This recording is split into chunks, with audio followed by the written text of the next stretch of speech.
Share গেলেন কিছু বলেন, কিছু বলেন ওটা। জি, আমি আজকে আসছি আপনাদের, এটা হচ্ছে পুটিছড়া। এটা হচ্ছে ধর্ম কি জানি নাম এটা গ্রামের, পুটিচরা পুঞ্জি। পুটিছড়া পুঞ্জিতে। আমরা মূলত আসছি আসলে ওয়েল ঘ্যাসের অনুসন্ধানের কাজে নিয়োজিত।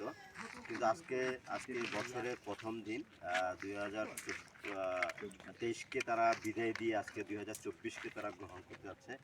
খুব অনড়ম্বর অনুষ্ঠানে করবে।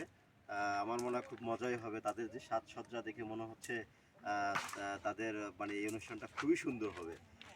দেখা যাক সামনে, এখন মাত্র শুরু হচ্ছে, সামনে আরও অনেক কিছু হবে সেই আশায় ব্যক্ত করছি। ধন্যবাদ সবাইকে, ধন্যবাদ পুঞ্জিছড়ার পুটিছড়ার এই স্ট্রং কি দিব, ওকে, থ্যাংক ইউ।